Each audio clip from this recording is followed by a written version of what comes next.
Oh, hi, I'm David Eakin. I'm going to be coming out your way pretty soon here in October, and I'm going to be doing a series of discussion lectures on whether or not the Bible is relevant in the modern world.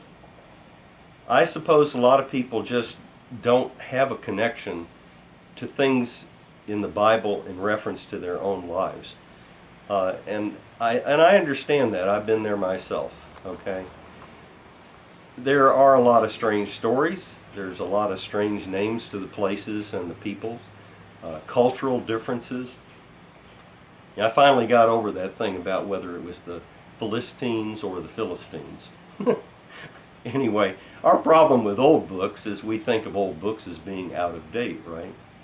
You figure there are errors in them at this point, and that there have been additions or subtractions to them. And in my college years, it was just one of those things that caused me to have a lot of doubt. And I'm going to ask this question: Have you ever wondered whether the Bible that we have is actually what was delivered to the apostles and prophets? The Old Testament text was in Aramaic, and the New Testament is in Koine Greek. Has that been changed over the time? Have there been additions or subtractions or errors that have been introduced simply because of the copying process? Well, I want to talk about that. I put that feeling away, and I think I can show you how you can be assured that the Bible you have in your hands is actually what came from God. But let's talk a little bit about the Bible itself. What kind of book is it after all? Well, number one, it's not a book. There's 66 books. They were written by 40 different authors over a period of 1,500 years. It's a library.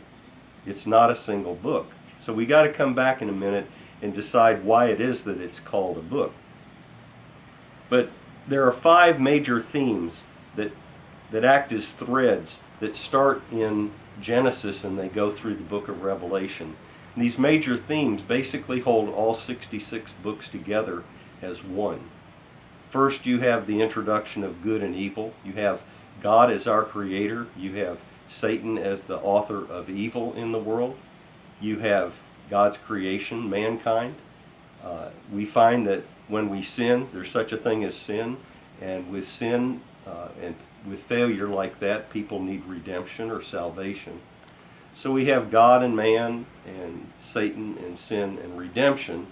And you'll find those inextricably woven through the entire the entire fabric of the Bible. These threads are modern themes. We talk about good and evil. We have to make decisions in our lives about right and wrong, and whether something is going to be hurtful or not. There are some people that really don't care whether something's right. They don't believe in the Bible. They don't believe in an absolute truth, so they simply do what they want to do, and they become their own little God. Well, they're modern themes, and the Bible addresses those modern themes. And I just want you to understand that that weaving of those 66 books together is the reason that this is called the Bible, or the book.